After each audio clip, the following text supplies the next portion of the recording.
We're alive.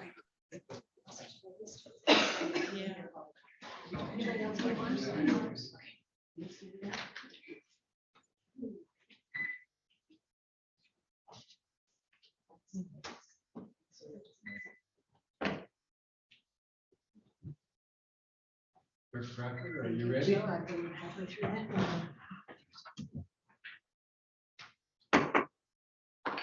Rise to the Pledge of Allegiance and first. I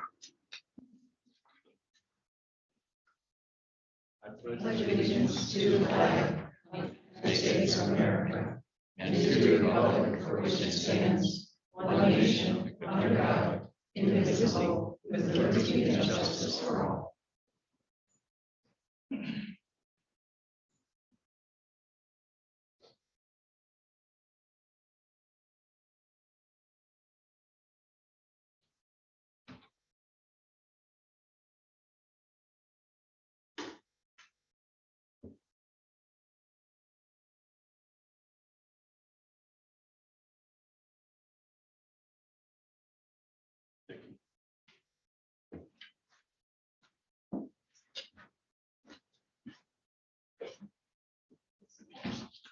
Call the roll, please.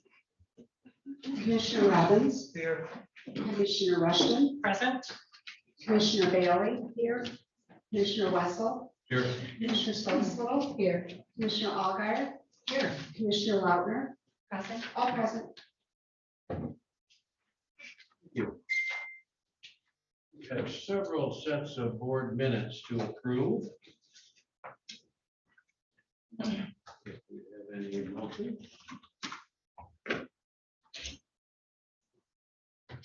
I would make a motion that the Leelanau County Board of Commissioners approve regular session meetings from Tuesday, December 14th, 2021.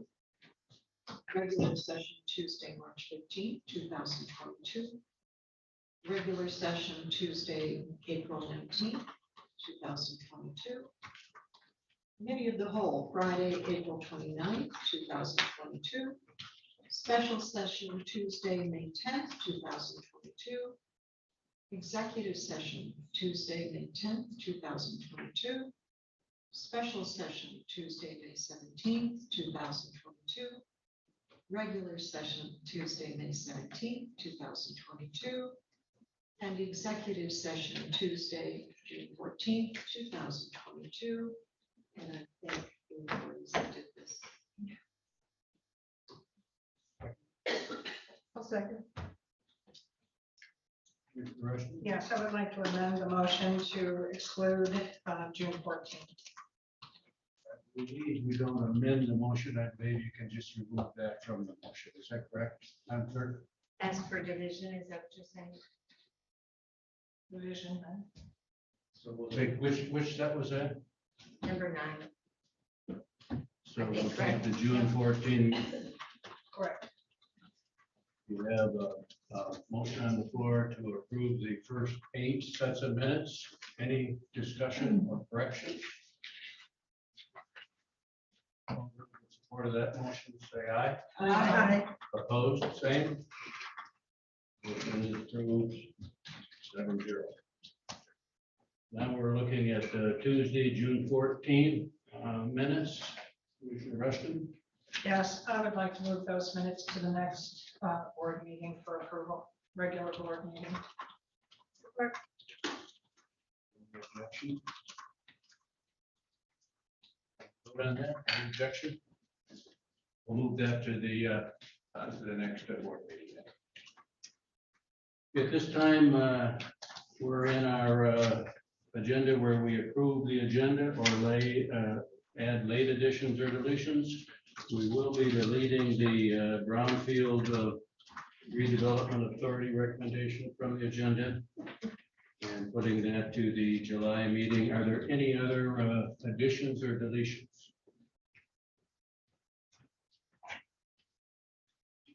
Commissioner Rushton? I would move to approve the agenda as amended. Second. All those in support? Aye. We have an agenda. At this point, we are in our meeting where we invite public comment.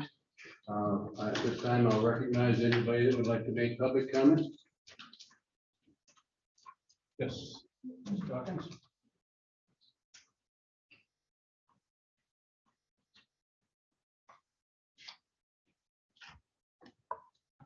Good evening. My name is Kathy Dawkins. I live in Leland.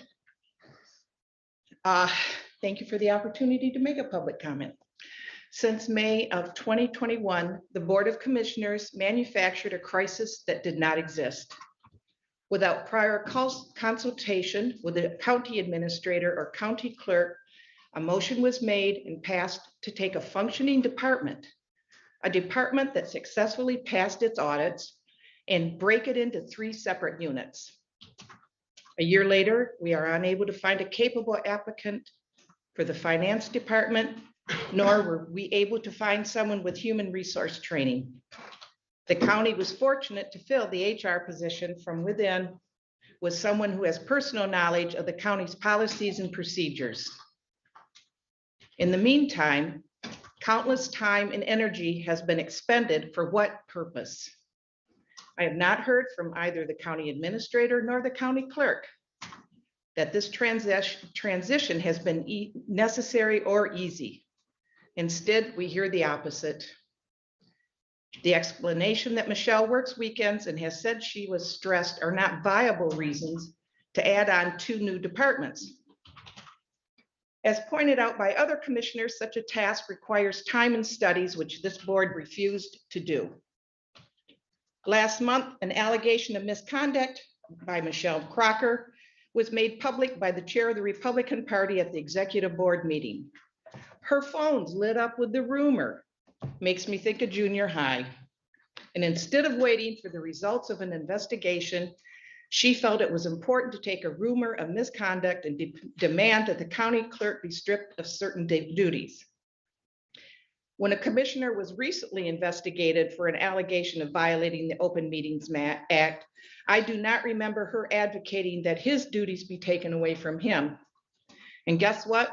The Michigan State Police found no evidence of criminal conduct on the part of our county clerk. Did the chair of the GOP's phone light up with that fact? Obviously not, as a week ago, she was still flaying the Board of Commissioners for not taking those duties away. The optics of this behavior demonstrates dirty politics. Our county administrator has warned you that part of the reason of not being able to find competent applicants for the finance director position is because of your conduct. Elected officials are chosen to represent their community. Right now, it appears that certain commissioners are not doing so, but instead are getting back at Michelle because she refused to go along with the big lie. Is this how you want to be remembered? Thank you. Thank you.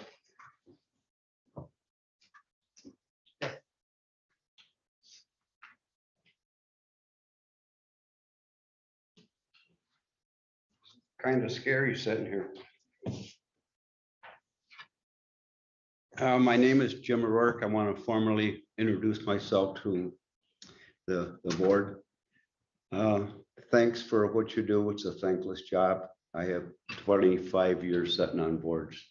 I'm running for Miss Rushton's spot, which is going to be a hard spot to fill. She's my next door neighbor, so in case I need help, I'll run over there. But other than that, thanks for what you do, and it is a thankless job. Thank you.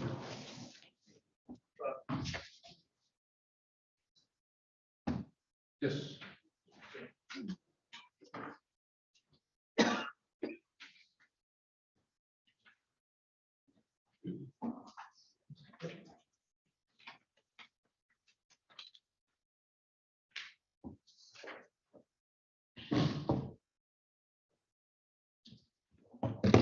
Bill Wiesner, Elmwood Township. And again, I just want to read what I did the last time. We demand honest elections in Leelanau County. And that's not too much to demand. That's the most important thing our elected officials can provide. And you do that by replacing the Dominion voting machines with paper ballots that are local, secure, and easily auditable. The handout's not quite complete. I ran out of time. I will finish it and get it out, but It's from watching the video Hacking America's Computerized Voting Machines. So referring to the 2016 and 2018 elections, not the 2021. And all these people, there's about 20 people listed on this, had things to say that they didn't trust the voting equipment. The first guy is Alex Halderman.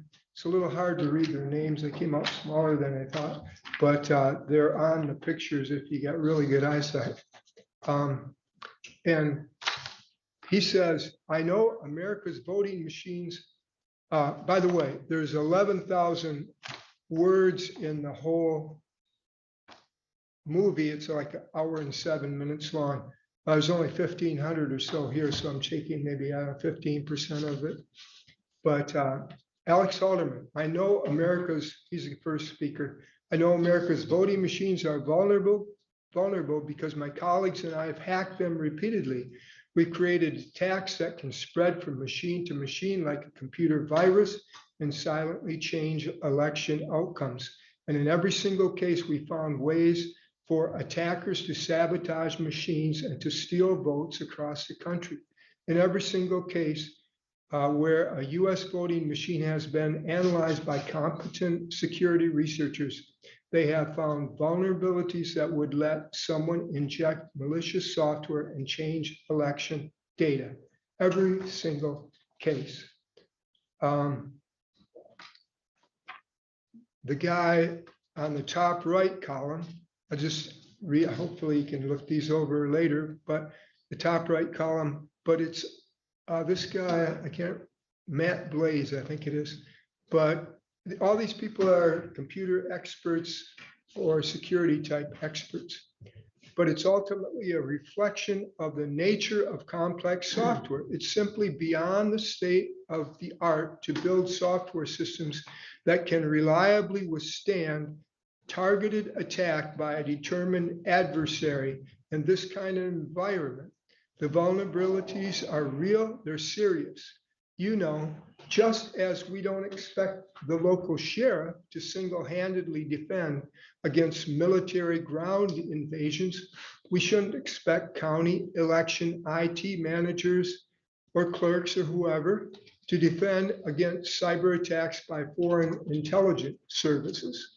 But that's precisely what we're asking them to do.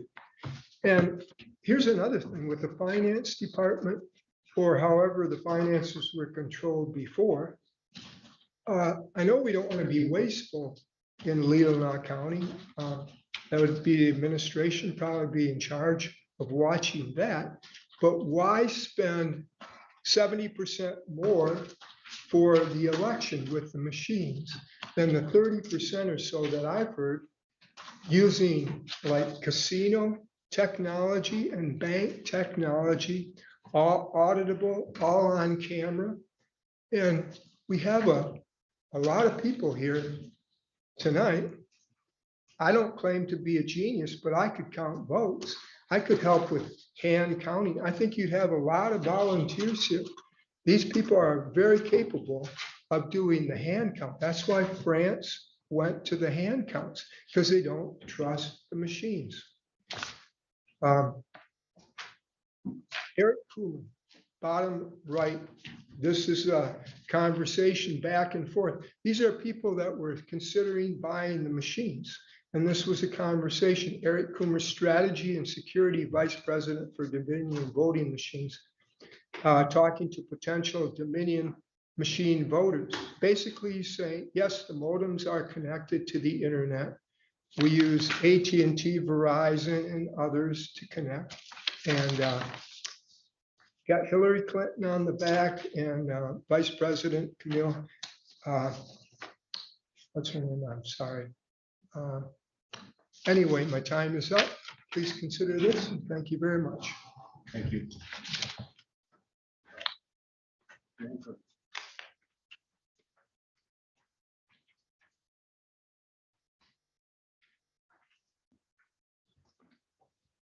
Welcome back to the table. Just like the bad penny, back again. My name is Tony Ansargi, still a taxpayer in Leelanau County. I have 3 points I'd like to share. In regards to the brouhaha with the county clerk, while I would have wished any complaint or concern would have followed procedure and been referred to the administrator, what's done is done. Well, we all wait to see if there'll even be any outside investigation or what the results of any such investigation might be. I would remind everyone that at this point, there is merely an allegation of possible wrongdoing. In our government, a person is innocent until proven guilty. The county clerk is innocent at this point. I would remind everyone about our many years of consistently good audit reports and our very successful annual insurance reviews. Based on the many years of above average results and performance by the county clerk and her staff, it is entirely appropriate to have the county clerk continue to provide the function that need to be done now. If the county board eventually decides to establish and hire a separate financial staff, and with a new board, that is a decision that can be revisited. You will still need the county clerk and staff to transition that experience. Secondly, with a new face on the board, I would remind us all that there is more that unites us than divides us. I don't think that anyone runs for this board that does not want what is best for Leelanau County. If we try to remember that we all have good intentions, it may be easier to understand another's point of view. With a little effort to be magnanimous in victory and gracious in defeat, government, at least at this level, does not have to be as ugly as it seems on the national level. It's surprising how easy it is to say that from this side of the table. My third point may surprise some people, but I'd like to say something about Will Bunning. Anyone who's followed this board knows that I did not always agree with Will on every issue. In fact, I always thought Will was more disappointed in me than any other commissioner. Being that we were both Republicans. Sorry. Be that as it may, I choose to remember the good because there was good. Will was always.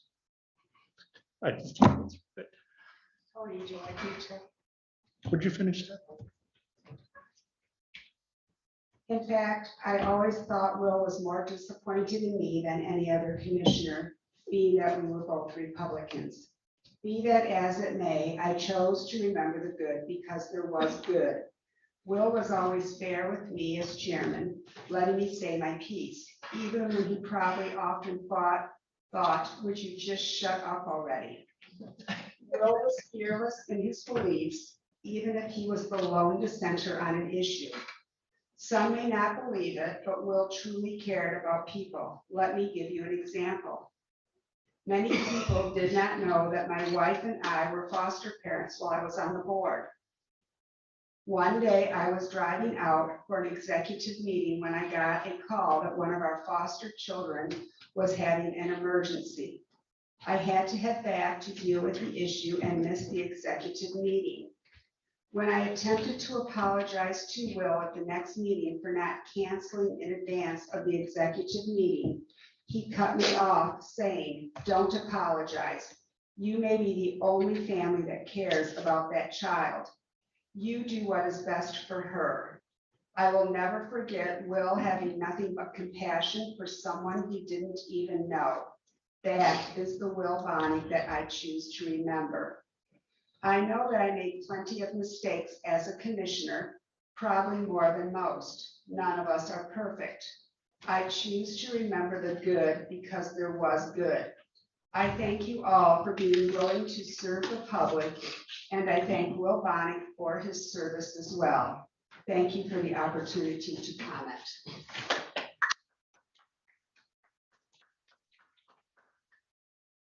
Tony. Anybody else want to make public comment? Thank you. This time there is on our agenda commissioner comments. Anybody wish to make a commissioner comment?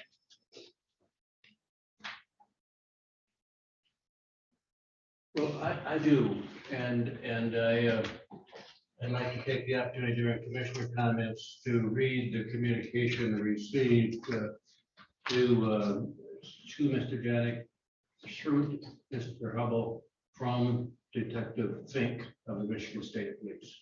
I'm going to read that email. And then I would ask that this be included within our meeting minutes for tonight.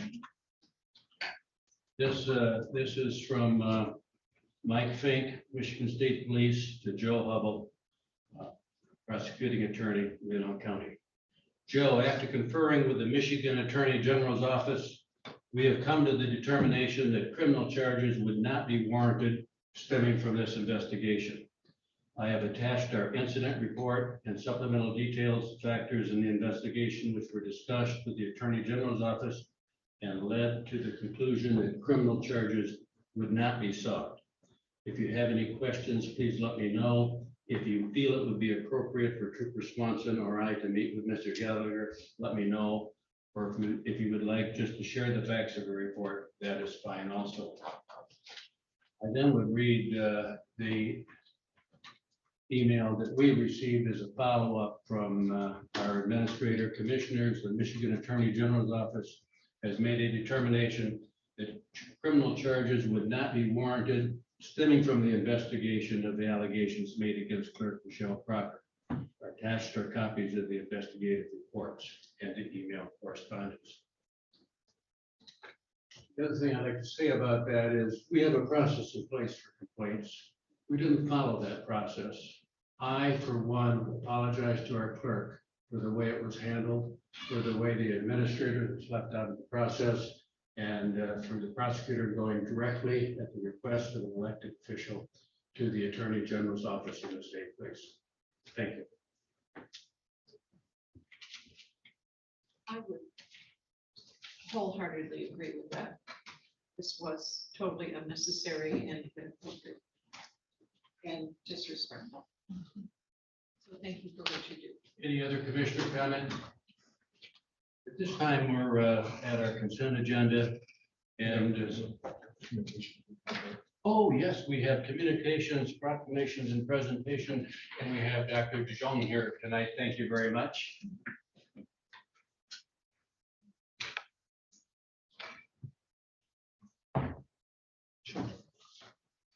Thank you. And Wendy, I'm sorry. Yeah, it's okay. I'm Joyce DeYoung. I'm the medical examiner for Leelanau County. I know I have, there are a lot of familiar faces here, but maybe some new ones as well. So I'm just, because there are some, I believe, some newer commissioners, I'm going to briefly go over the program that we have a little bit for the medical examiner's office. I'm based out of Kalamazoo. We're in the medical examiner's office runs out of the Western Michigan University Homer Stryker MD School of Medicine. So, we call it WMed for short because it needs a shorter name than that.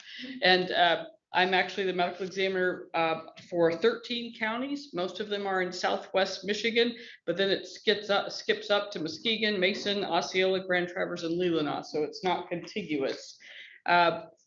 When you think of the medical examiner's office, oftentimes the people just think of autopsies, that's where autopsies are done, but it's a bigger picture than that.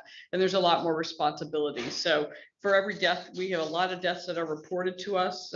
Not every death in the county, fortunately, is reported, but deaths get reported to us. We have an investigator who responds to the scene most of the time to investigate that on behalf of the medical examiner. And a determination is made based on that investigation, whether the decedent can be released directly to the funeral home, or if it needs to have a postmortem exam done, an autopsy, or maybe even a more limited exam. We oversee making sure with cooperation that transport occurs, and then the body, if an examination is done, is transported first to Munson. We have a great working arrangement with Munson where it's held there, and then will be brought down for an exam. That's kind of the core of what we do, but also anytime someone is cremated, we have to review that death and authorize the cremation. We sit on death review teams. We have a child death review team that is combined with Grand Traverse County. So every time a child dies, we review that. We also, we submitted for and were awarded a grant to create elder death review teams in 6 counties, and Leelanau is one of those. It's a combined team between Leelanau and Grand Traverse, and that's where it's through Prevent, and I don't know what Prevent stands for, but it has to do with elder deaths and looking for abuse, neglect, and just poor care of the elderly, and in an attempt to prevent that and improve the care of them. We issue a fair number of death certificates, and then of course there are the occasional cases where we come to court. So I'm not the only person I'm not the only physician. We have a large staff, but we have currently we have 5 forensic pathologists. We typically should have 7 of them, and we got hit by the Great Resignation and dropped down to 3 at one point over the past year. So it's been a really busy year for those of us who stayed behind and worked, but we'll be back up to 7 by the end of August. We have a number of people that are starting as well. So it's a busy office. If we look at Leelanau County, actually, which if I'm not sure who's running the screen there, is that?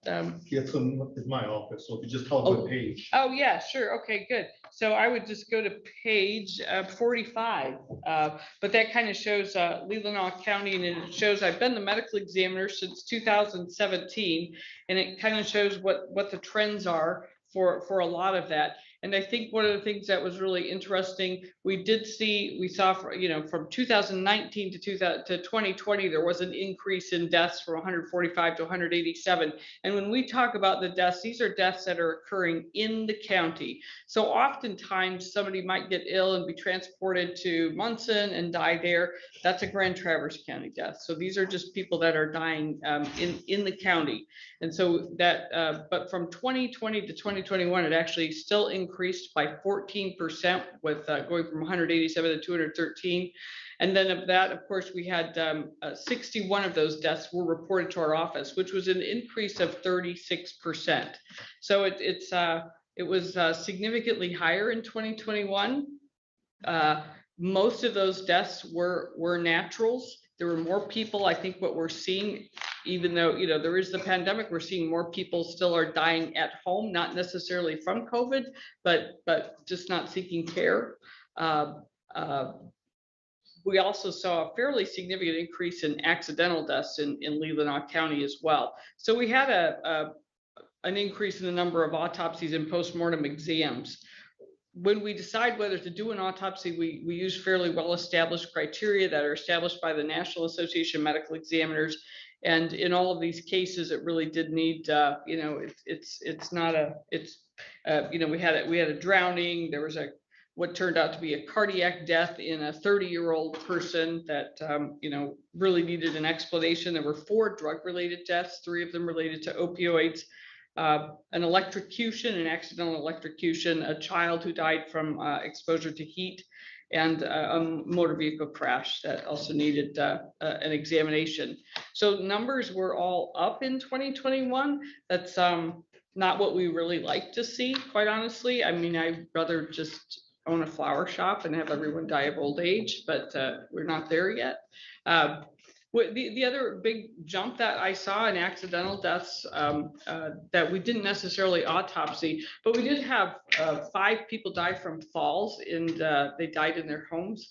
And those were all women between the ages of 86 and 104 that fell and died. So it was we're seeing a little. There was a pretty significant increase in that as well, from 0 fall related deaths in Leelanau to 5. And so it's hard to know if that's going to continue. Hopefully not, right? So that's sort of where we are. I think you do have copies of this. It's sort of interesting. I always put all of our counties, we always put all of our counties in the same report because people want to compare to another county that's like them. And so that information is all there. I think actually for Leelanau, probably the closest population wise, Leelanau, I think the population we had was 22,301, and then Osceola has 22,891. And it's really, it's like 213 deaths in Leelanau and 153 in Osceola. but really similar numbers otherwise. So and sometimes it just varies by, Osceola uses their EMS team as their EMS as their investigators. So maybe they don't report as many deaths. I'm not quite sure what happens there, but there is sort of some interesting information in there as well. That's like I mentioned, it's been with the pandemic, it's been very busy. There've been a lot more deaths. Just in general, the number of deaths went up in all of our counties, and with additional deaths, you're seeing more deaths reported, and just it's been really pretty busy. I'm hoping to see that those numbers drop off with time here. So that's sort of where we are. Are there any questions about? Yes.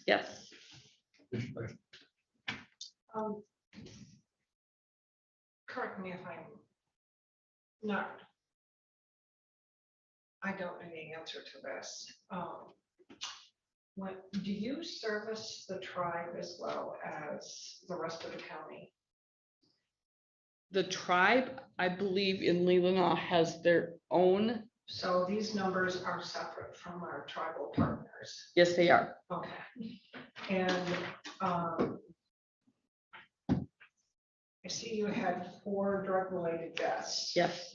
And did you tell us approximately what the ages were of these? Let me look a second. I was curious to see if it was youth, mid-range, or elderly. I can look that up and get it to you. I looked up to see which drugs they were, but I actually made some notes beforehand, but I didn't check the ages, but I can get that for you pretty easily. Commissioner Butler. Yes, thank you, first of all, for what you do. And also, you mentioned the 5 women who fell in their homes.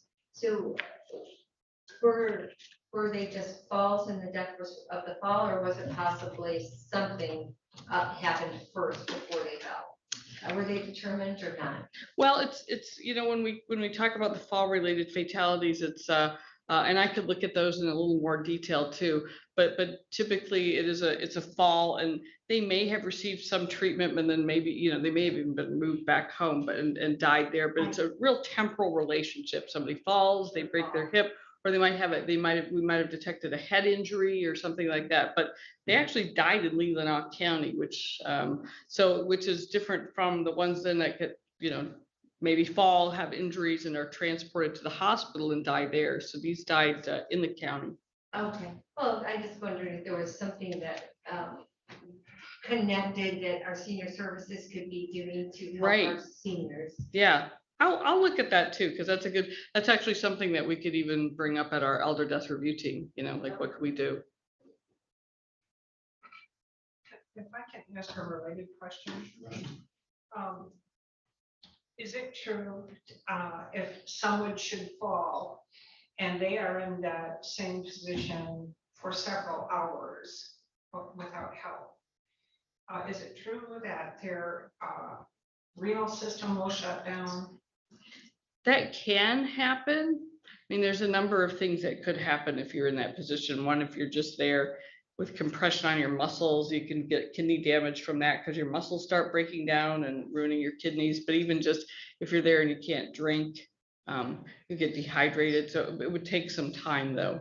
Right. Mm-hmm. How much time? 6 hours, 8 hours? Oh, yeah.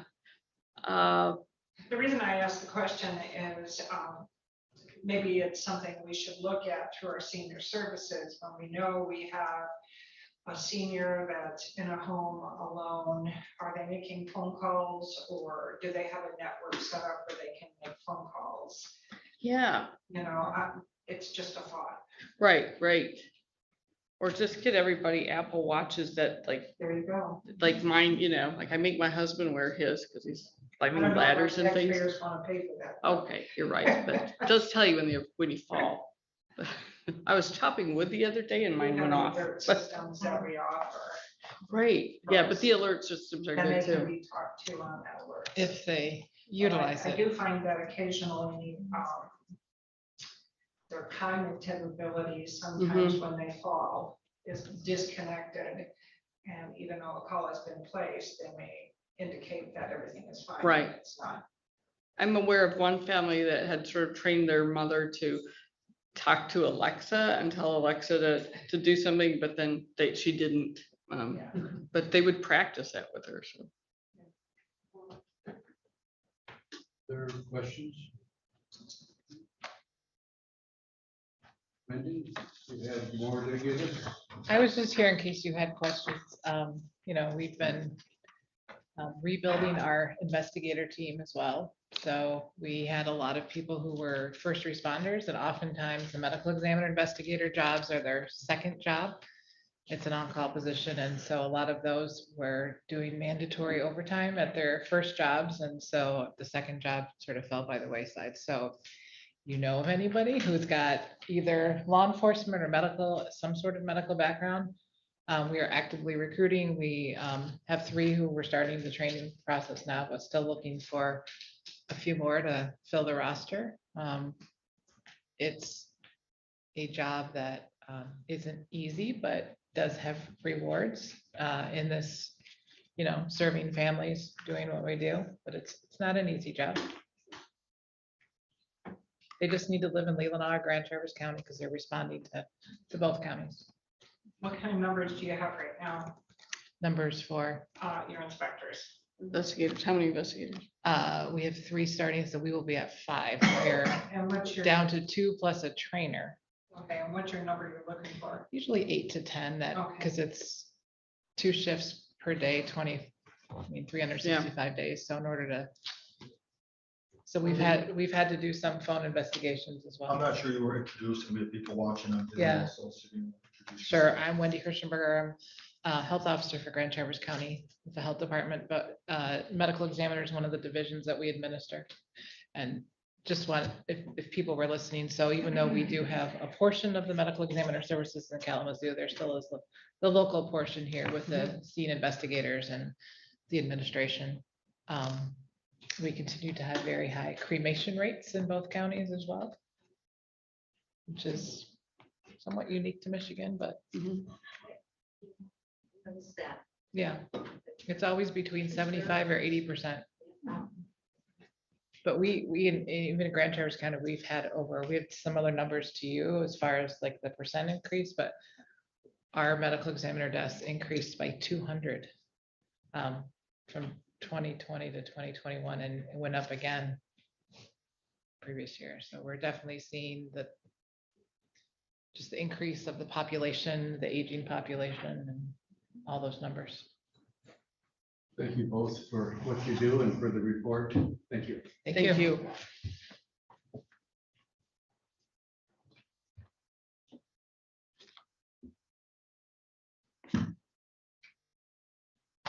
We're now at the part of the agenda that is a consent agenda item, and I will read Mr. Ansorgi reference to Mr. Bunnick, and I will read the same statement that Mr. Bunnick read before the consent agenda.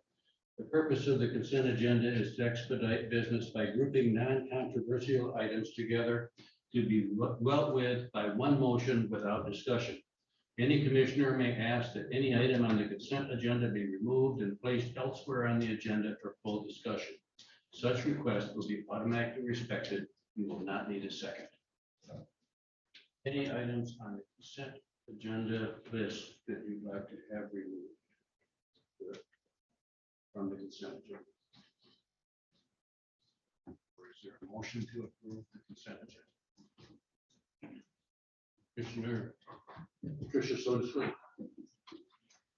I move to approve the consent agenda as presented. Second.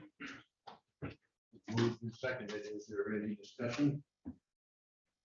All those in support of the motion say aye. Aye. Opposed, same. Motion is approved. We now are down to our second item under action item, which is a review of the septic system goal study session date. Yeah, thank you. And I sent emails, and thank you to those that responded. And this is busy time of year, and I got 4 responses, and I suggested 4 dates. And response was same for every date, 2 yes and 2 no for every date.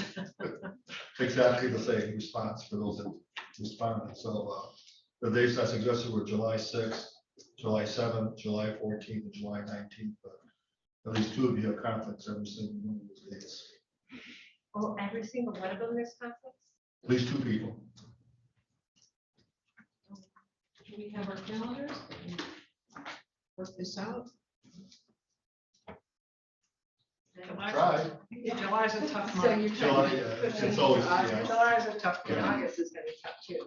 Well, we've managed to do it for everything else. I think we can do it for this. Try.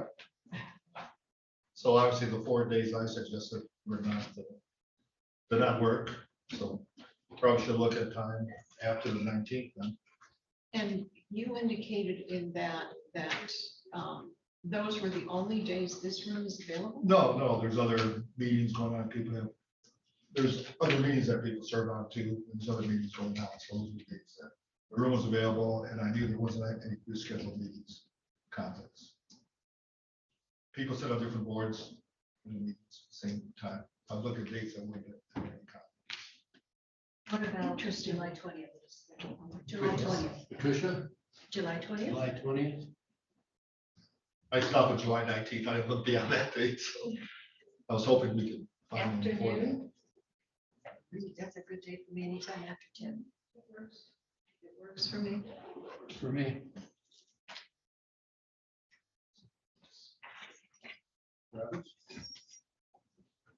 What day is that? That's a Wednesday. Wednesday. All day won't work? Out of town. So if it doesn't work.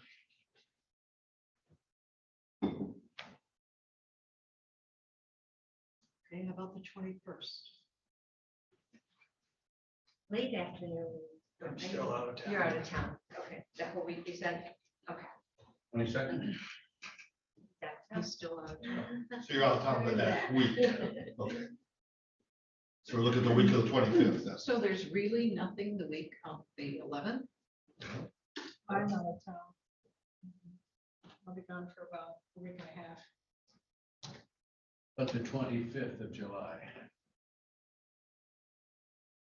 so Monday. I'm open. Late afternoon? Afternoon.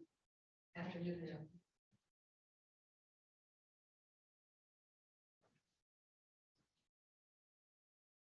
Mr. Robbins, are you out of town? Well, the 26th is good all day. But were there any objections to the 25th? I beg your pardon? Were there any objections to the afternoon of the 25th? Did someone say late afternoon? Can we do it in the morning? That's I can't do mornings. I can-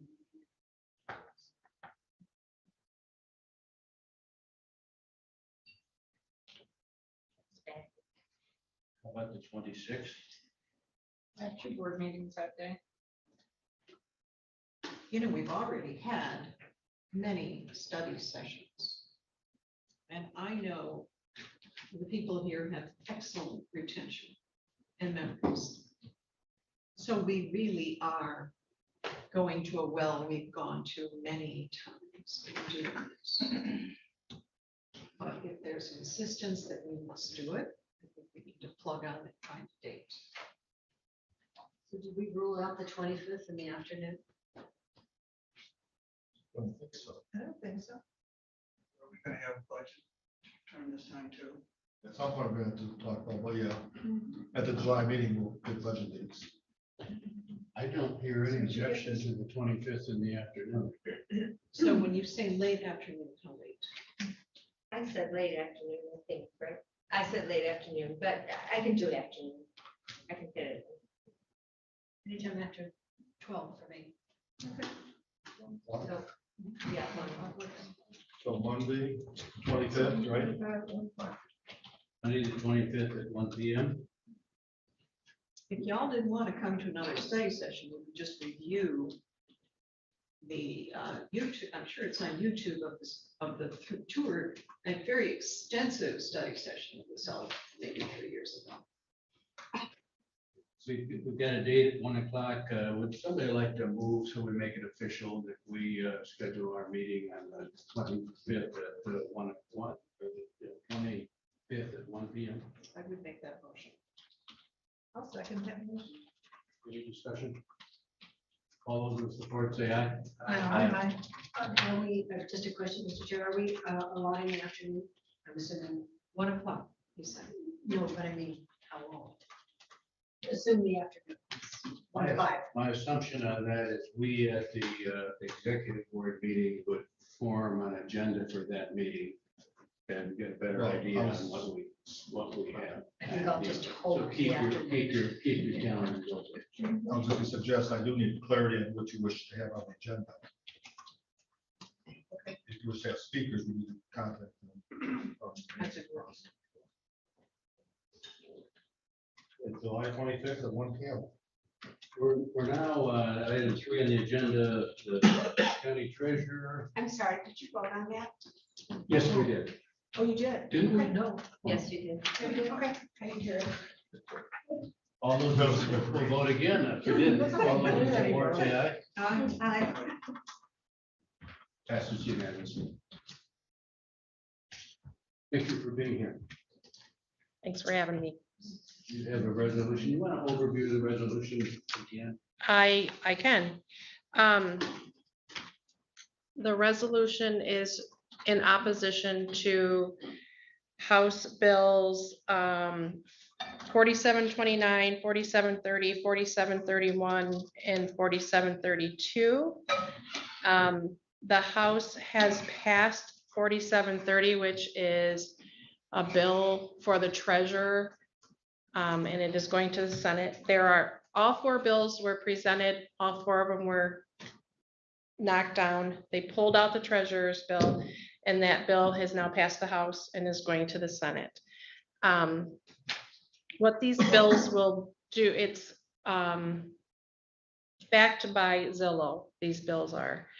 And what they want is our information for basically next to nothing. That pretty much sums it up. And so we're asking for this resolution. Questions? Put a motion on the floor first, and then if there's questions or discussion, we can do that.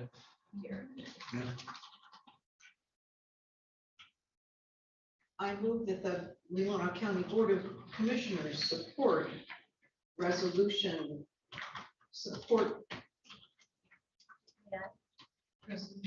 resolution 4729. In opposition? So but there is a resolution written, isn't there? Yeah, I think that Laurel or somebody was Yes, it was in working your on it. packet last week. And Okay. we did Okay. develop a motion on it Tuesday. So Commissioner Lautner, If you'd like, please. Yeah, go I for it. would recommend to the Board of Commissioners to stand in solidarity with the Leelanau County Register of Deeds and Leelanau County Treasurer to oppose House Bills 4729, 4730, 4731, 4732, and stand up to corporations that dead and mine records for profit while placing the burden on Leelanau County taxpayers. Also, that the Board of Commissioners send a resolution in opposition to the above bills to the Speaker of the House of Representatives, Senate Majority Leader, and the Governor of the State of Michigan. Support. Second, any discussion or questions?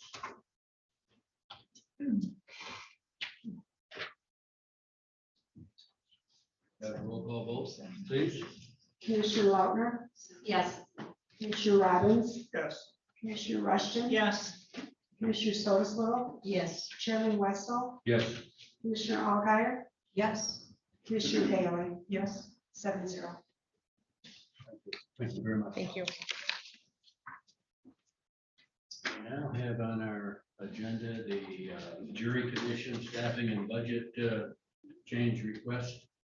Are you going to overview that? You want me to speak to it? Yes, please. Well, can I speak from here?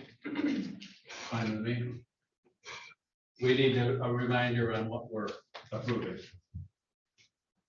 You're approving that I be authorized to rehire a retiree for a Teamsters General to 14 union position at 21 hours weekly at a rate of $22.93 per hour with prorated benefits beginning July 13th, 2022 through May 31st, 2023. And the first and most immediate function will be carrying out the functions of the jury commission. Have a motion, So moved. support, discussion, questions? Mr. Rushing. Yes, if I may ask the clerk.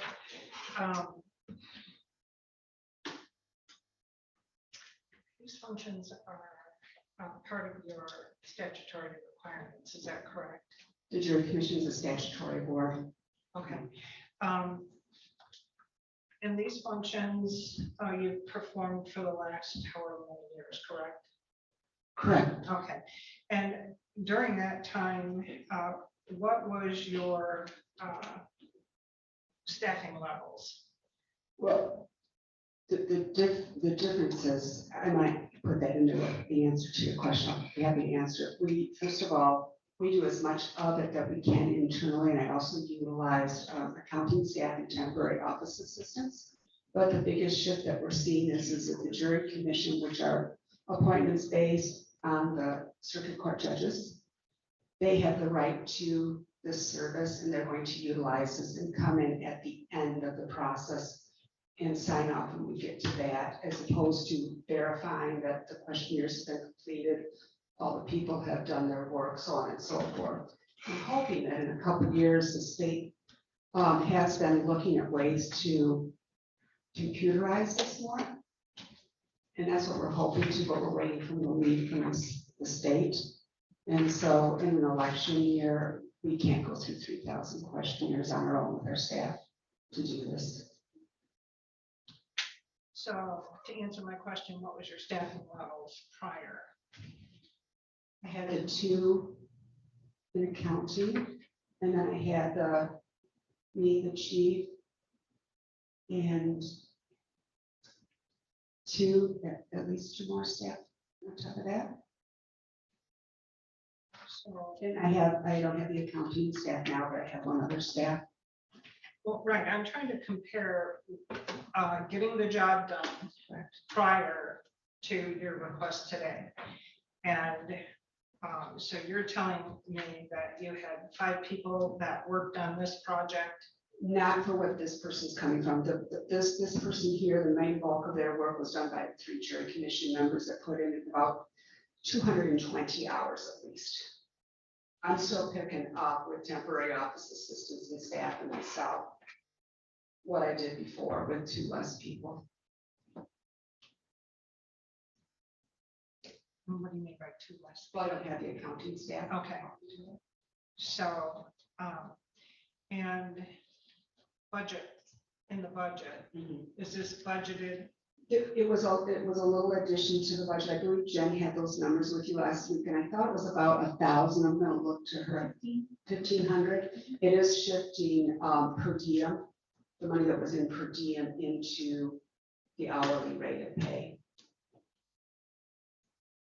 The per diem for the jury commissioners. The per diem for the jury commission. I have to leave some in there because they do have to come in and sign off of this. The judge and I were just talking about that. What I'm getting at is this segment of your department, does that have a separate budget? Yes, it does. Okay.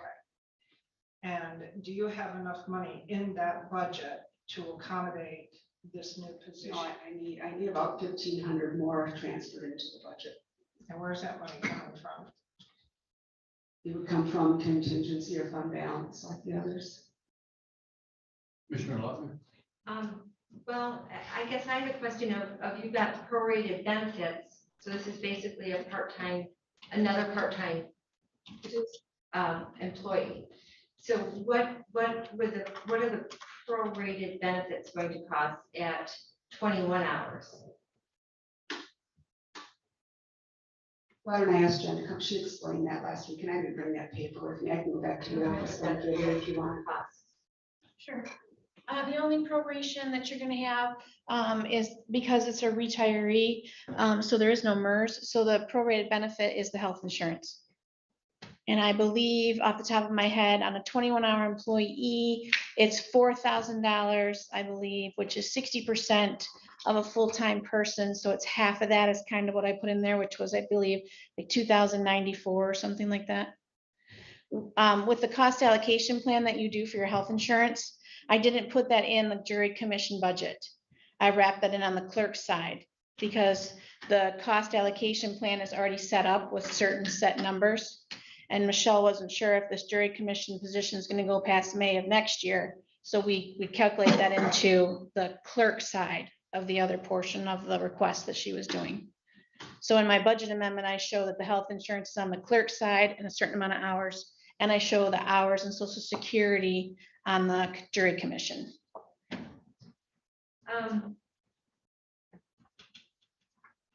Well, I was just looking at the hours comparatively. If we do 21 hours a week, and even with the 3 people on jury commission, it seems like this is more hours spent on this job than before. So if we roll it back and not do 21 hours, then there would be no prorated benefits. Well, I think what Michelle was looking at is on your health insurance portion, that is going to take you into what we consider with the clerk's office and FMLA leave that we know is going to be happening. And if you take 210 hours and you divide that by even 10 weeks, which is 21, you're already into our September and October deadline that we need. So the start of July 13th gives you those 10 weeks and gets you to that deadline that is by the jury commission statutes. And then thereafter that, it falls under coming into the clerk's position and looking at that leave of absence. That's kind of the game plan that we were looking at. And the 2023 numbers would be going in front of Darcy for your finance, for your budget. So can you answer, how do you come up with 21 hours? Why 21 hours? We were looking at the fact that when the jury commission was here, they typically worked anywhere from between 9 and 3. They didn't really take a lunch period. So if they were here 3 days a week, we were incorporating the 9 to 5, 7-hour day, just to kind of make it uniform. It's not because of benefits. No, I mean, 21 is a benefit of a health insurance, and it is to get someone in here and stay committed. Yes, that is what you offer. As Chet said at the Tuesday meeting, a 26-week temp, it's not something that we were looking for to fill this. We were looking for someone to commit for 21 weekly and then stay on and through to the FMLA leave, and then we're hoping into 23 with the budget approval. So this would end May of 23. Correct. I believe that's what the motion stated on Tuesday. That's the amount of money I'm putting in for. That's what I would put the money in for. I doubt that our jury commission will be coming back. This is not a union position. It is. It's a union in the sense to where when we rehire the retiree, that retiree left as a union, and this is union because anything over, go ahead, Chad. Yeah, just by a union contract, anything over 26 weeks has to be a member of the union. Told today, retired union rep that used to cover this, this doesn't have to be a union position, it could be non-union. Well, if that's certainly, All I can say is, in the labor contract, it says any position over 26 hours has to be that. So that- 26 weeks, 26 I mean, I'm weeks, sorry. 26 Nothing weeks. to do with whether it's union, Pardon me? just it's 26 weeks. We have agreement, there was a labor agreement in 2012 because there was a part-time employee. PRE that was auditor, the Beyond PRE auditor. period, going into, I think, second year. Yep. And there was a grievance filed, and we have agreement Do that, we still have that letter? I'm sure, well, it's part of the contract now. Now, yeah, now it's implemented. Mhm. In the teacher's contract, it says 26 weeks. And did I hear you say last week that you worked this out in collaboration with the judge too? She did, yes. Well, there was discussion about removing the jury commission, and either the judge or I are planning to remove the jury commissioner statutory positions based on the judge's recommendation for appointment, and this is within their realm to do this. It's very typical in most counties. Mr. Rushton? Yes, can this service be contracted? Can we contract out for the service? Instead of taking on You mean to who, a business?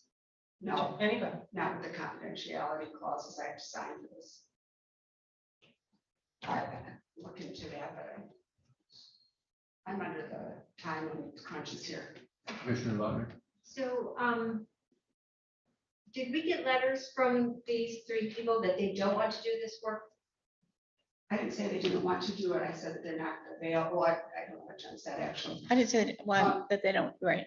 They're going to carry out their statutory duties of being a jury commission, and they are not available, and they will not be coming in this summer on a daily basis. And that is an option that they have because most county and the clerk's offices do handle this internally. This has been coming for a while. I pled with them last year to come in. Okay. Well, and also I did, because we just put another employee in your office this year. You have one additional staff person this That year. staff person I've been asking for 3 years and was told by the administrator not to submit in my budget at the time it got, so now we're But catching it up. started in 2022, correct? Yes, so you have an extra person in there now, correct? But you have the FMLA. We are having another one later this year, and I don't know how long it's gonna go for. Okay.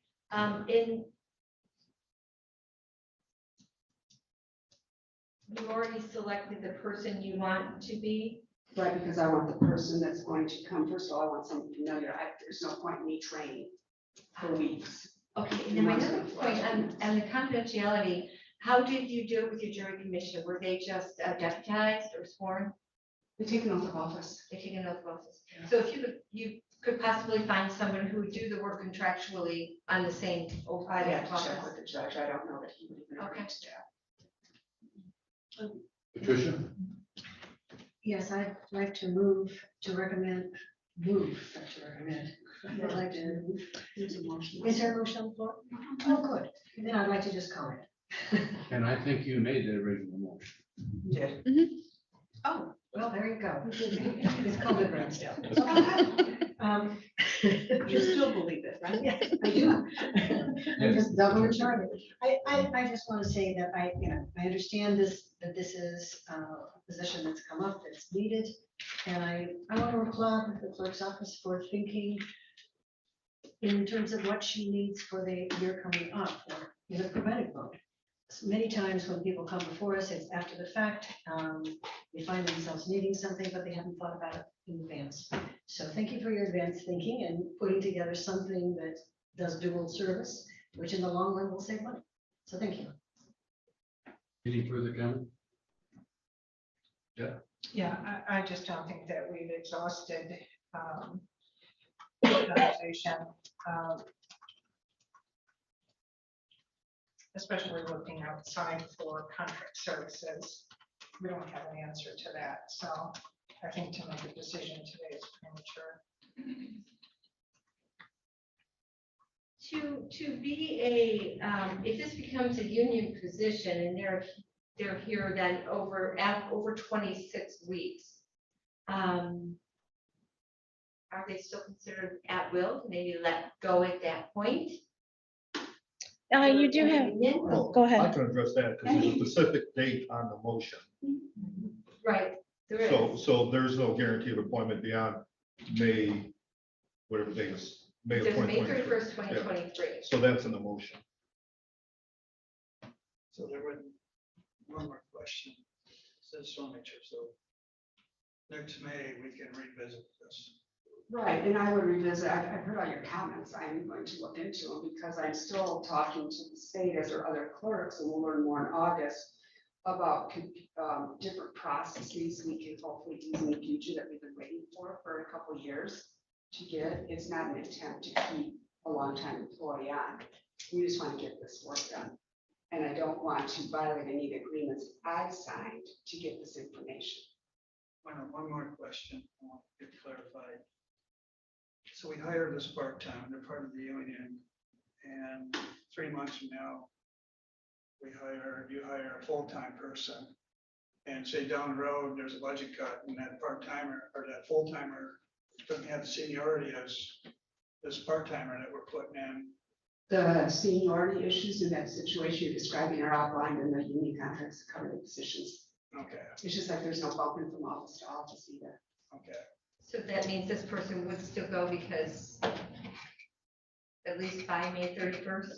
That's what your motion says. The motion Yeah. says, And I you have to do your budget approval Well, in, I can address that. for union contract. 2023. There is no bumping from job to job here.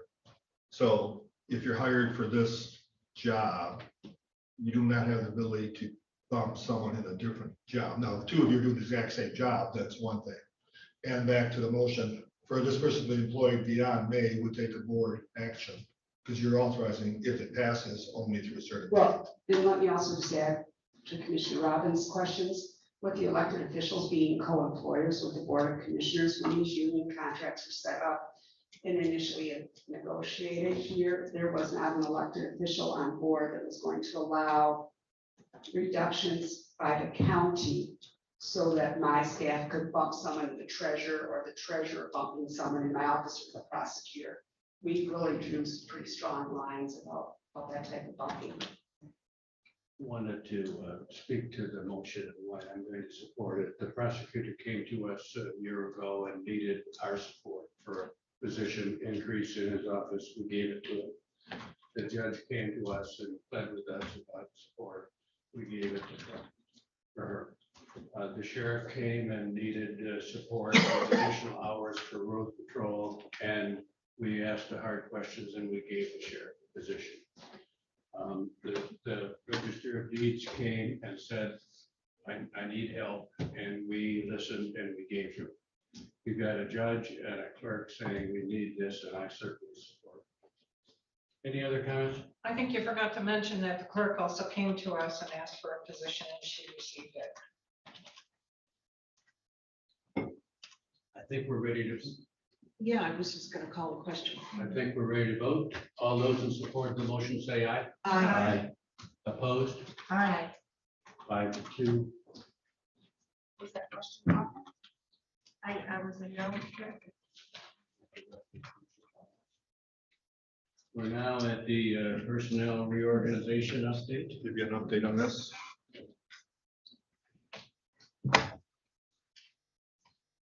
I want to start by quoting something Mr. Anzorgi said that kind of parallels with the quote I used last month from Abraham Lincoln, because I always think of Tony Anzorgi and Abraham Lincoln in the same sentence and same breath there, Mr. Anzorgi.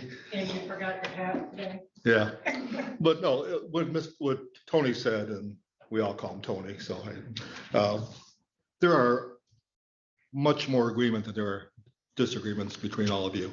And this has been a very difficult process. I think all of you have good intentions going into this.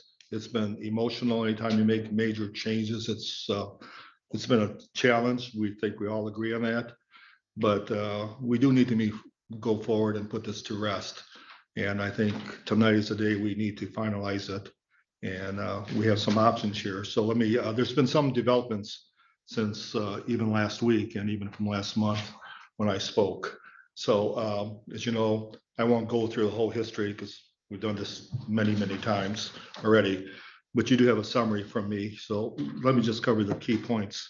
Recently, I spoke last week and there was a question whether there needs to be a motion of reconsideration. And it's my opinion, as well as our legal counsel, Matt Norford, that it does not, unless you wish to completely withdraw the resolution, which I don't think is the case in terms of withdrawing the HR and the finance director position, which has not been the case. Matter of fact, we have filled the HR position. We have job descriptions for both. The jobs have been posted. If you wish to delay the implementation, that could occur without reconsideration. So that's the first question. Also, since last week, Johanna Novak in our accounting office has accepted a position as a PRE auditor in the treasurer's office, and I congratulate her for that. And so that's another moving piece. However, we have received applications for positions, and Ms. Weaver and I actually interviewed people for the accounting position, and we have 2 applicants for the finance director position that came in recently. So that's new movement here. Really, we're down to 2 simple things. And once again, we all know what the issues are. We all know what the struggles have been, broad spectrum. And I won't quote Tony, but I will quote Abraham Lincoln, "A house divided cannot stand." And we truly are divided internally and externally. And we need to look at our better angels of ourselves and put this to rest and move forward and accept the decision and move on. So really, we have two options, and there's basically the ones that I outlined last week to you. And what I have, what I passed out this morning is just a summary.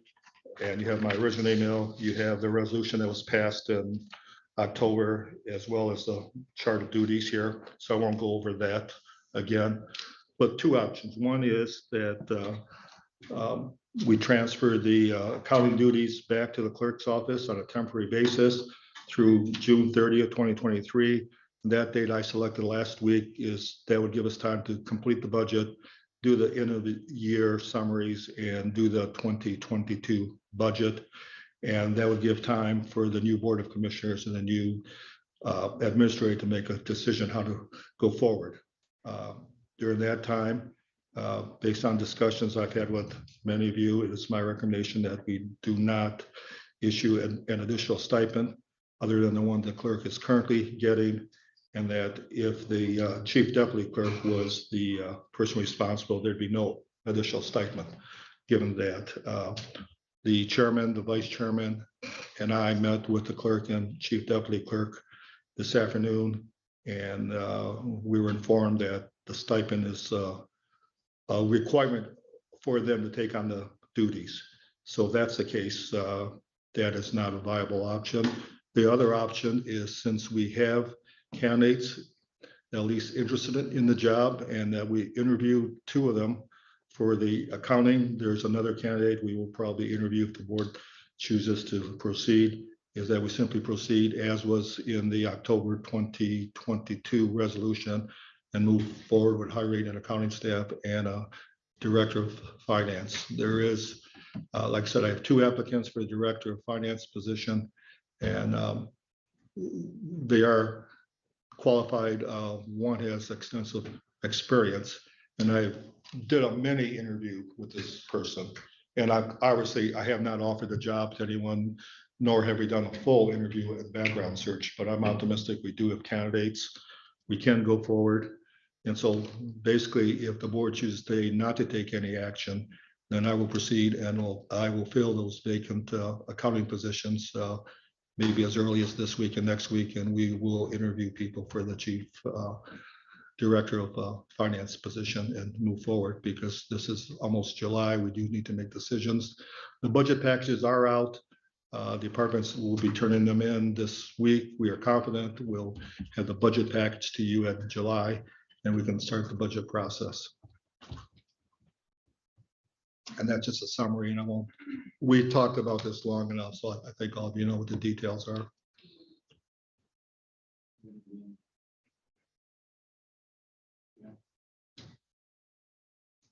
So I'm not sure. I do not understand why we are not willing to pay a small stipend for a job for which we are willing to pay more for, pay someone else more for. We're willing to pay more for somebody else to do it, but we're not willing to pay a small stipend to have it done by people who have done it for years, who we know would do an excellent job, and who probably would then be available to be giving an orientation period and a training period to whoever comes into this position. Well, I can respond to no disrespect for anyone, but it's a slippery slope when you start paying stipends. We have the planning director has taken on many duties without a stipend. Other people have taken on duties. The salary range for the finance director position does fall within the new salary for the chief deputy clerk.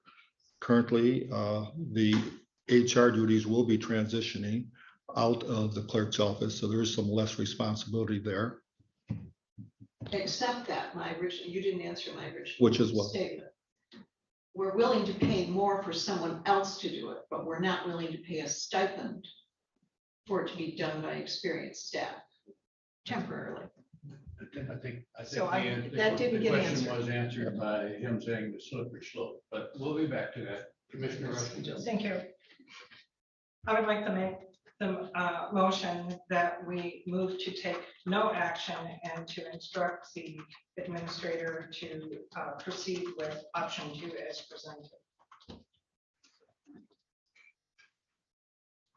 So basically, a motion is to proceed with the resolution that was passed in October of 20. Take no action. And proceed You're with just option 2. endorsing that resolution. Yes. I want to make sure I As understood. presented. Did you support them? Yes, I support it. Second.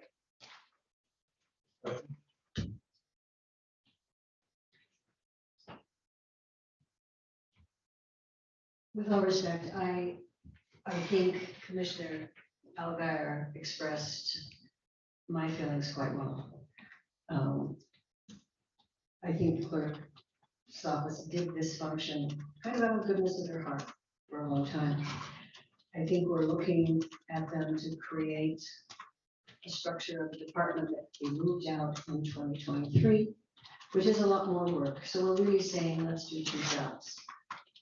I wouldn't want to see our HR director saddle with that because of the fact we set it up to fail. I think the clerk's office could do this because they're familiar with it, but I do think it warrants a stipend. We've done stipends for other people up to this point. This is not a salary increase. It's a rate when the function goes away. I think my disappointment is that there's clearly, and all good people here working on this, but there's clearly a difference, perspective, in terms of how the clerk's office views this and the administrator's office views what are the tasks that need to be done. I was really hoping that maybe there could be a meeting that got sorted out. The clerk's office could say, here's exactly what is involved, and this is the complication of it, and here's what I need to do. And the administrator could say, this is where I think I don't see it the way you do, and that there'd be some compromise. But it looks like that's not going to happen. And that's very disappointing. Because I think that's what could have happened. So where we are today, I would be very uncomfortable. I do not intend to support the motion.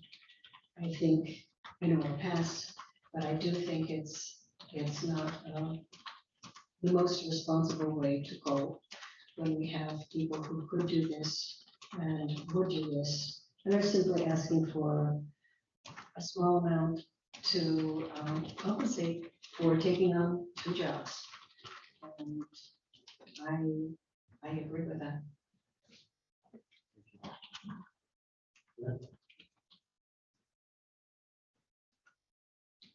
It would seem our responsibility is to the taxpayers in this country, in this county. We are supposed to manage the tax dollar, make sure that it's spent wisely. Our budget is important. That is the tax dollar we're supposed to be managing. It would seem, I'm glad that we have some people who've applied.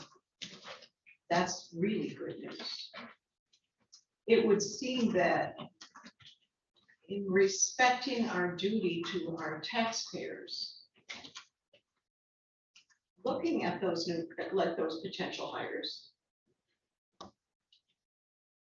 giving them an orientation period, not expecting them to walk in to a brand new job and create a budget immediately. But giving the people who've done this job for years with excellent results, giving them a small stipend, what, $16,000 total? My God, we're willing. I think we talked about farming this out to a firm for up to $100,000 as one option that we didn't pursue, but it was thrown out as a possibility. So respect the work and the knowledge that we have here. hopefully we can hire someone. And they can work with our present staff, get oriented, learn how this county works. And perhaps we can transition the work away before next May. But I think that's a small price, because we have to remember our job is to honor and manage carefully the tax dollars for our people. So I won't support this motion. I would support a different motion that would do what I just outlined. I agree with her point of view and Patricia's as well. Being the new person coming into this with a perspective, but hiring someone to do the position of finance director, we don't even know if they would accept the job, depending on trying to find housing, of course, is always a difficulty. I know of enough jobs where people have expressed an interest and then declined the position because they found no place to live. So that's a pretty big chance to take on a flyer on hiring somebody for this position. I'll make sure everybody gets any comments they want. I have comments, but I will hold mine until we go through another round if you'd like. Commissioner Lutman. Yes, thank you. For me, this is just a matter of fairness and for succession for our county. We have been extremely fortunate in Leelanau County to have had two fine personalities handling this for a long time. And as I said, we've been very lucky, but we can't count on that going on forever. And any one of us could, any one of our employees, I'm not that lucky, any one of our employees could win the lottery tomorrow and walk, and then where would we be? We have asked too much of one office to run 3 departments in this county. We've asked too much for too long. I had hoped somebody internally would accept this position. Has all the expertise to do it. I thought even perhaps when the salary range was raised that might happen. So that was my disappointment that didn't happen. But I think for the good of the county and the importance of succession in this county, we have got to create strong standalone departments to protect ourselves in the event of any situation.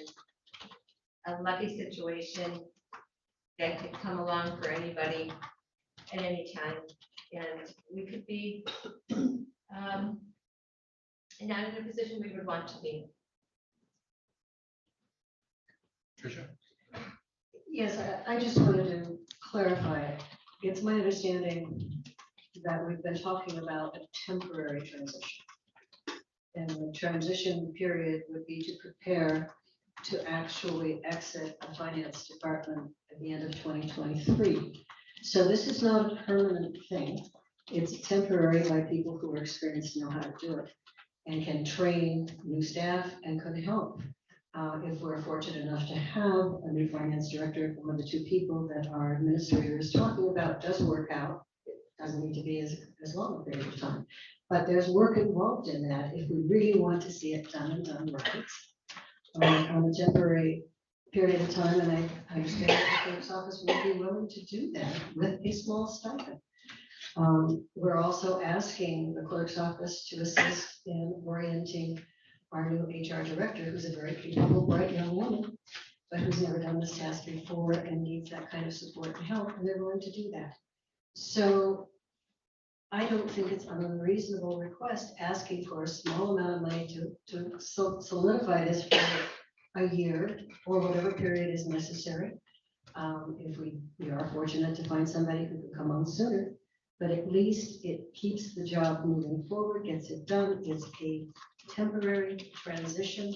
It's not a permanent move of these functions and responsibilities back to the clerk's office. We're talking about a temporary transition of accounting responsibilities while things are organized. This is what should have been done to begin with. And it wasn't. So let's not make the same mistake twice. Thank you.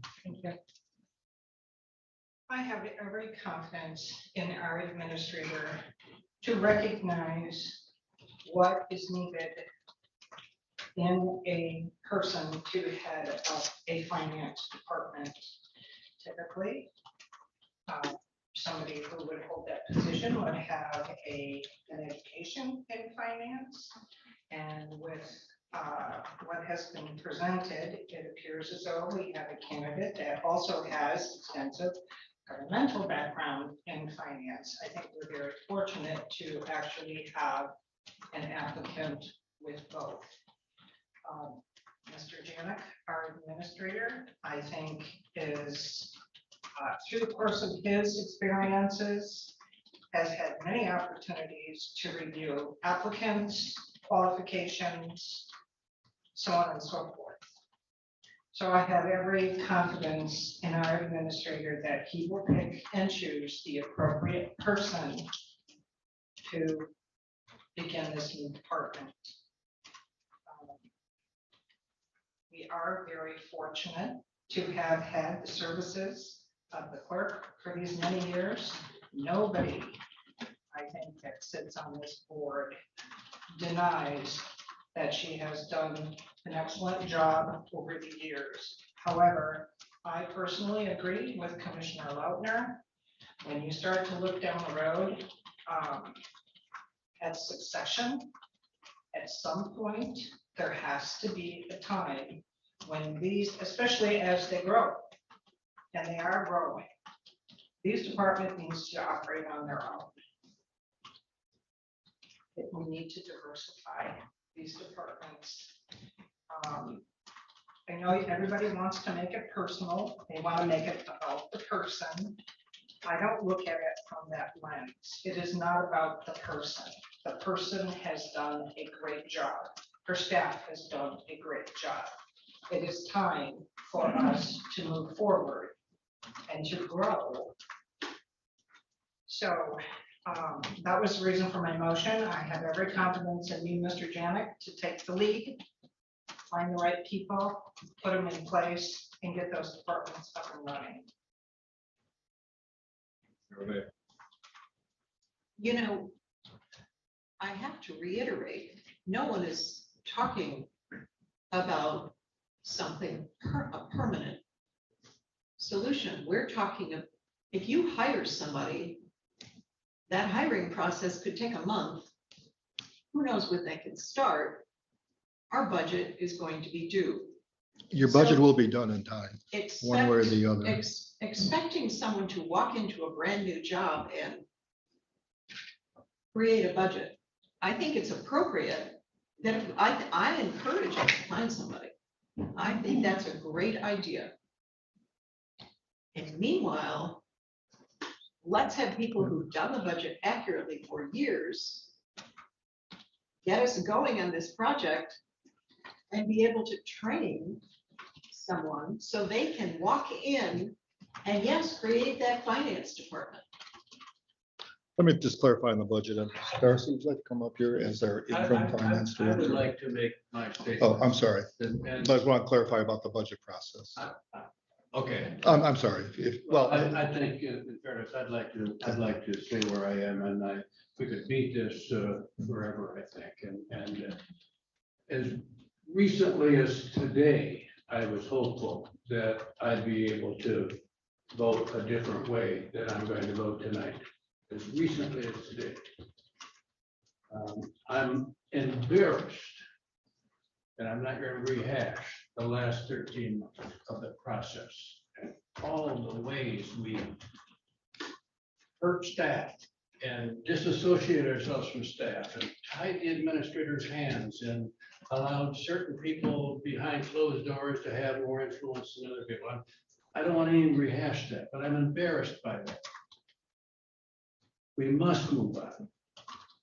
There were two things today that were said to me that are going to cause me to support the motion on the table. Two things are that the bottom line for me was stipend. Bottom line for me was stipend. I've been told it doesn't matter. I think a stipend in this situation would have created massive problems in the building, at least in the short term. And I was told that stipends would be necessary to keep the function in the clerk's office where I wanted it to stay. And I would have preferred to stay throughout next year, not just till June. But the other thing that I was convinced of is we trust our administrator, and he told me, and I'm going to hold him accountable for, and I think we all are, and hold him accountable for getting whatever help he needs to get it done, to get the budget process done. And he said today he could do that. Darcy said today they could do that. The clerk said today, and Jen said today, will help. We don't have any options. We must move forward, and we must be done with this for now.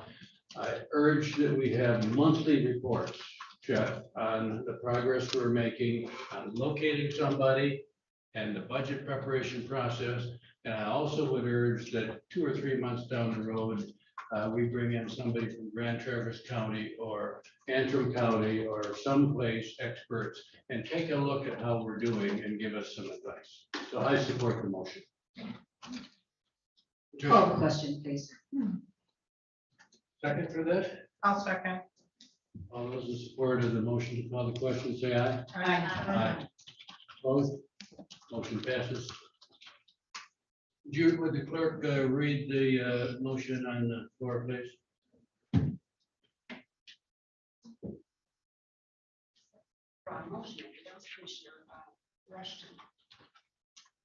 To take no action, instruct the administrator to proceed with option 2 as presented. And that was seconded by Rob. I'd like a roll call vote. Just 1 second. Yes.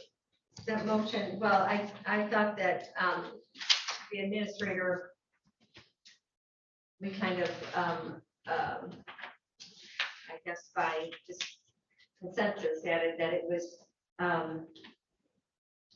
to move forward based on the resolution passed last October. That resolution says it. That can or cannot be the motion either.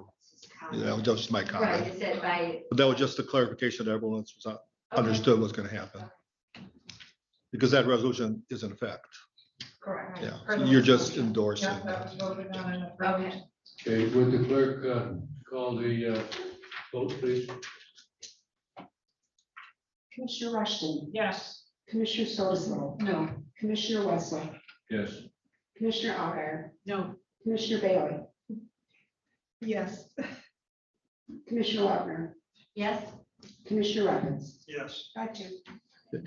Mr. Chairman, can I just clarify about the budget? Because I think it's important that people understand, and Darcy, I don't know if it's spot, but could you come up here? Because we have been having a lot of dialogue about going forward with the budget. So the budget packages have been sent out on time, as they always have been. They're due this Friday, Yes. which is the deadline. Last week, I gave a schedule for the budget, and we're confident we can meet that schedule. The Yes. budget books will be out in July. You asked for updates. In the summer, that's what we do anyway. You're gonna get updates. You're gonna get tired of updates probably. In fact, I think you're hoping we can condense the budget process. But I think we have a staff that's willing to do the extra effort. Absolutely. And One of Go the ahead. things I've been working on is getting all the staffing levels updated. Those are almost finished, so those will be added to the budget packets, and those budget worksheets will be being entered for presentation to you guys. And we did, like I say, we did interview some, I think, some qualified people Yes. for the accounting positions, and we hope to follow up with them. I didn't want to follow up out of respect to the process in the clerk's office and offer job positions until this issue was clarified. And so, based on this action and the 5-2 vote, we're going to proceed. Yes. We're going to contact the people that we interviewed last week, and I'm optimistic that, and they have background information, and I'm optimistic based on discussion I had about people that are interested in the chief finance position. Obviously, we're not going to offer the job to someone unless they think they're qualified and can do the job. But before we even got to that point, I did have a discussion with both candidates. And so they knew exactly what the position was, what the salary range was too, because once again, we didn't want to go through the process and have that be an issue. So we will be giving you updates, probably more than you care to hear about the budget in the next several months. Thank you. Thank you. Any questions for Chad on that? Okay, we're now on the point of our agenda where we review the financials. Any questions or anything that? Elizabeth? I just had one. Darcy, on page 15, we had a True North Counseling, which looked like the child care fund. And it says there was a therapy trip to North Manitowoc Island Retreat for juvenile, and it's just singular. Did someone take just one juvenile to the island? Is it just a? I'm not sure. I can follow up on that for you and get you an answer. I can give you an unofficial answer, because I happened to run into them when they were leaving, and there was a group Okay. going. I assume it was the same trail, Probably. but we can follow. Yeah, I will But follow up. I believe it was a group of youth going. A group of you. Yeah, I Okay. saw them packing and they had backpacks and they were saying, Okay. so I'm That makes a guessing lot that, more sense. I'm guessing it's the same too, but we can. Okay, just confirm it then. Thank you. That was the only thing. Any other questions on financials? Okay, we committee reports, recommendations and resolutions. Any committee reports?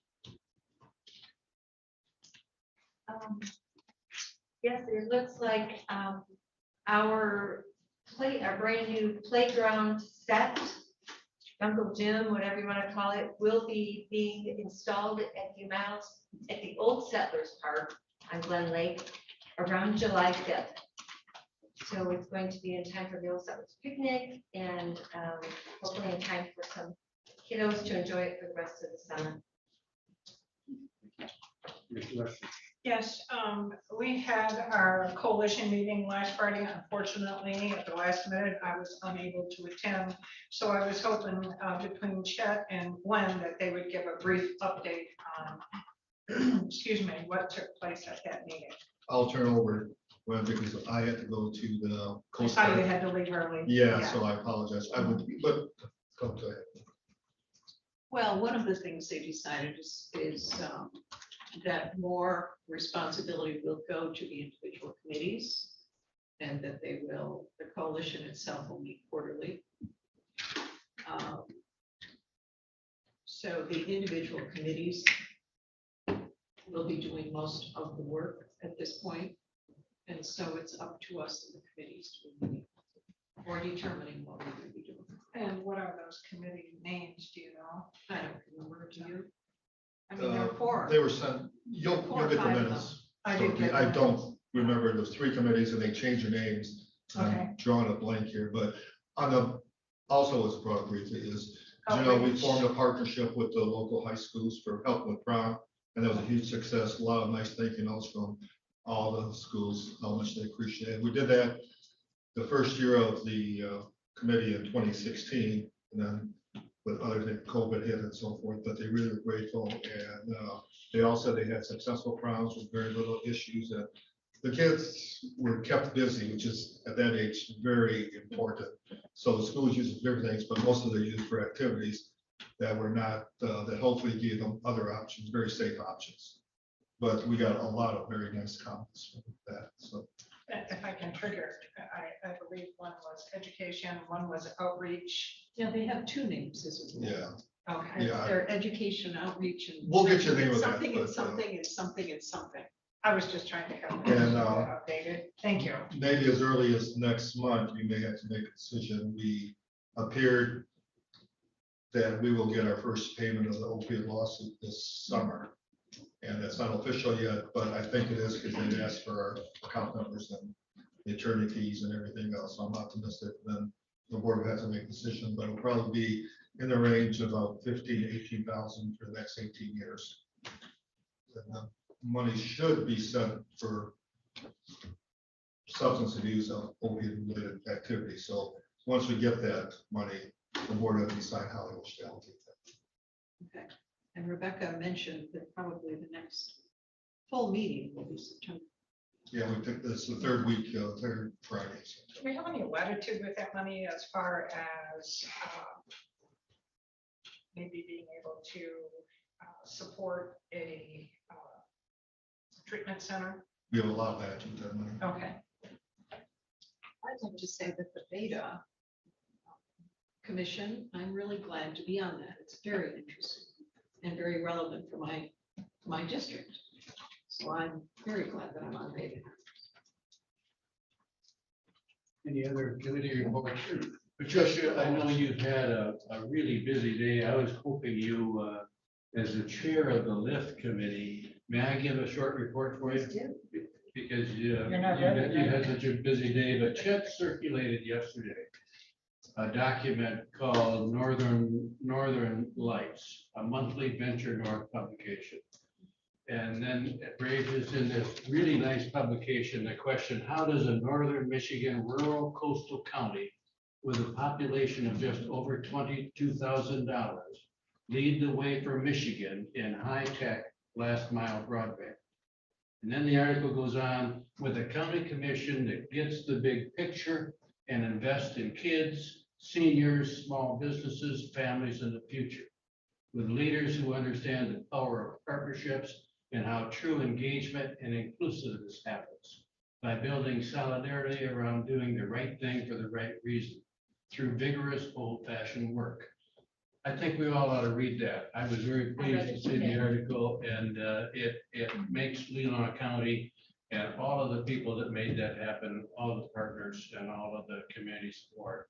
I thought it was well. Yeah, that was excellent.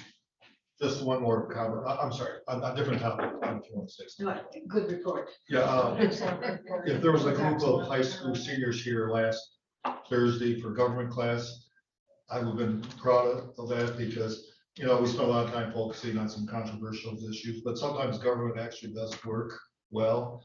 And a prime example was Thursday, there were 2 meetings related to construction codes, building safety. First was clarification on igloos and where they need to be inspected or not. And there's a state process in place.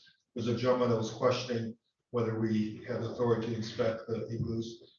And Amber saying from a safety perspective, it's important and so forth. And the law reads both ways. You can argue both ways. And the process is, according to the state code, there's a construction code board of appeals that has the authority. That authority is not rests with the commissioners, it's with the construction board. The construction board came here, met. It's only the 3rd time we've met in 10 years. And this was not a us versus them. We asked for clarification. So the gentleman who had the concerns and not to pay a fee or so forth. And we just wanted clarifications from both sides. They met, reviewed the fact, and they ruled that for safety of county residents and these businesses that they do need to be inspected. And the gentleman who was questioning it agreed with that. He said, okay, thank you, the process worked. Then there was another question with the same gentleman on fees. Now we're going into great details, but he had some concerns about the fees. And that was our internal committee, which we have 2 commissioners of. And that process worked and they agreed with him. And so the process worked both times, and both times I thought it was very productive, positive dialogue, and the system worked well. So a lot of times we get criticized for negative things, but there are times like last Thursday when I thought the system worked well on both sides. And the gentleman understood the process and he was grateful for the opportunity. And we had a chance, and we're gonna meet next month on clarifying some other issues. But every now and then the system does work the way it should. Thank you. May I ask? Yes. Commercial igloos. So Yeah, we have yeah, those. yeah, yes, yeah. This was at wineries. Yeah, okay. Some that, you know, Restaurants. no one ever thought of that, you know, or restaurants. So do the fish shanties apply to probably? Pardon? Fish shanties, the fish shanties? Well, those were inspected. Any other committee relations? I think we're now at special reports by staff, commissioners, and affiliated agencies. Sometimes those 2 go together. Are we ready to move to public comment? Is there any public comment this evening? Okay.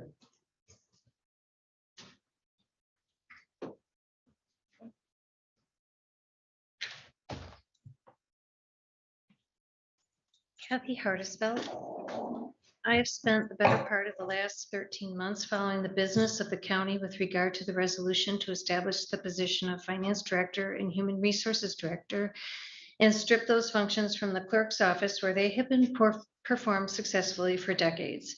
We don't have to rehash the underhanded late addition to the agenda a year ago May when the clerk was out of town and the county administrator claims he knew nothing of the agenda to establish new positions and remove the functions from the clerk's office.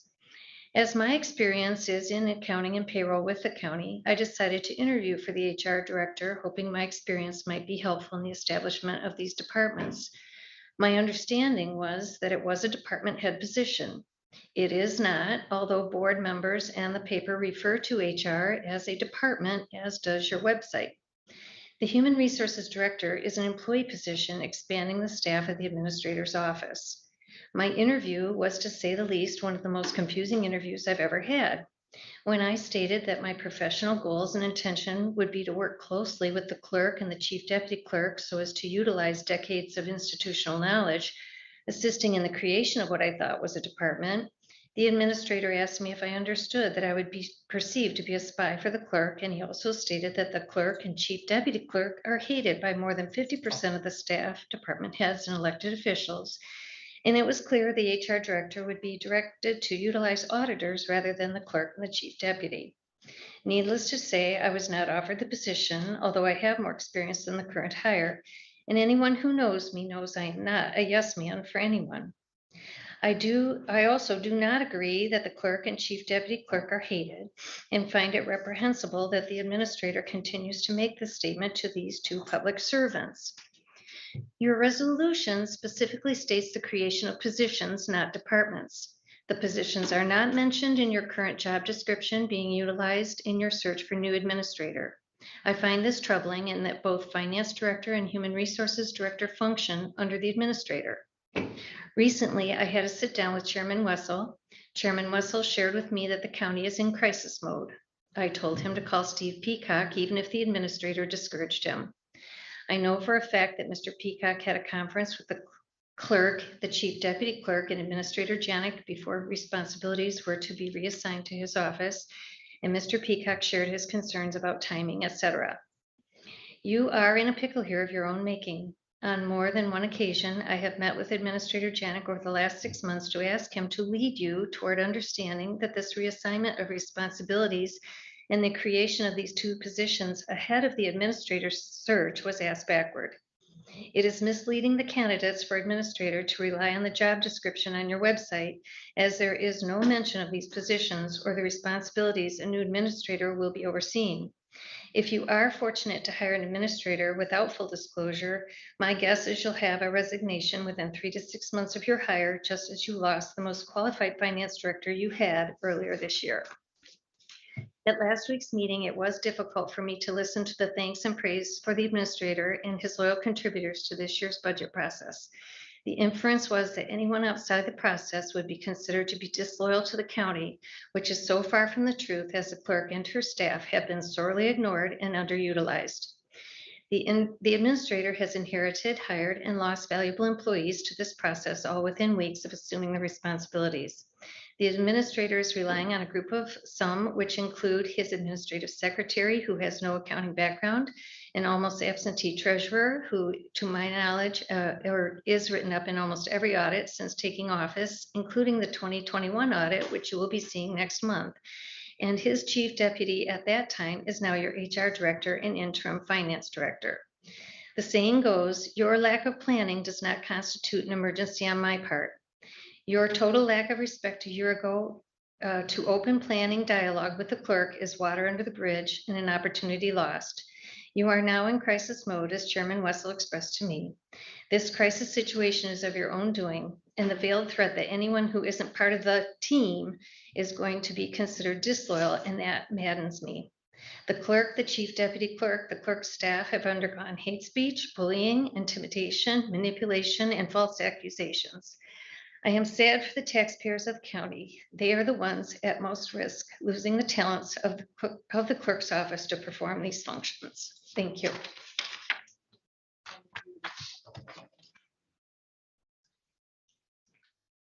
Any additional public comment?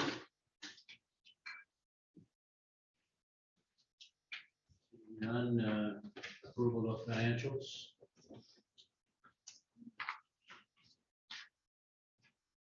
I would recommend approval of, I would move to approve fund transfer number 22-004.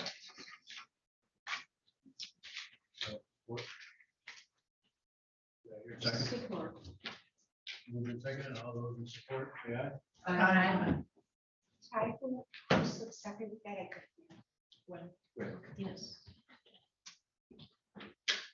Any claims and accounts? Yes, I would move to approve claims and accounts $197,416.89. Second.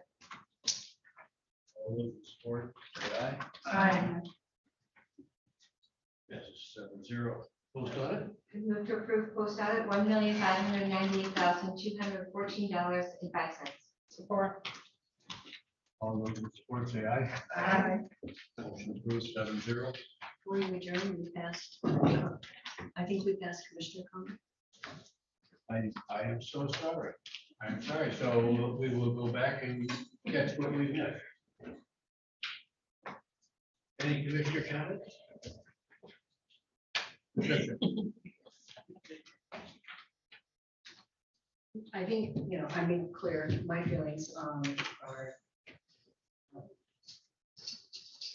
financial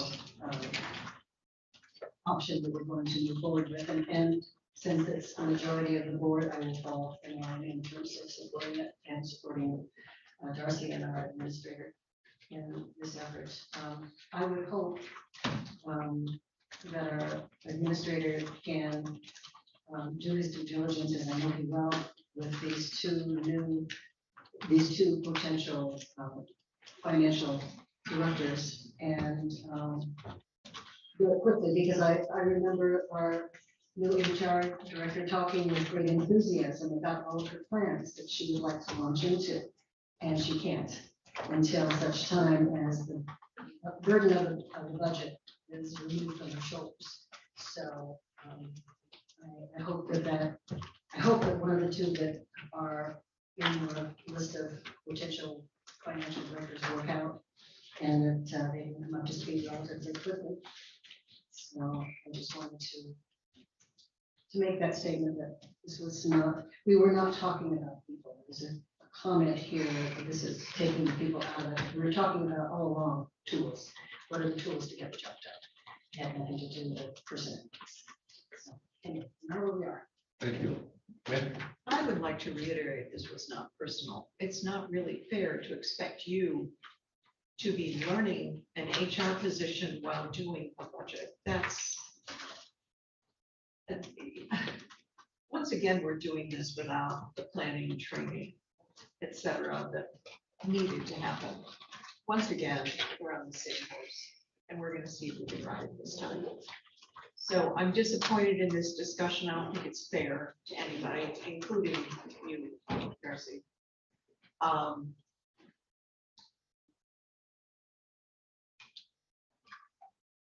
But we got to make this happen. With any luck, one of these people applying willing to work here. And, oh, by the way, do a good job. Thank you. Any other commissioner comment?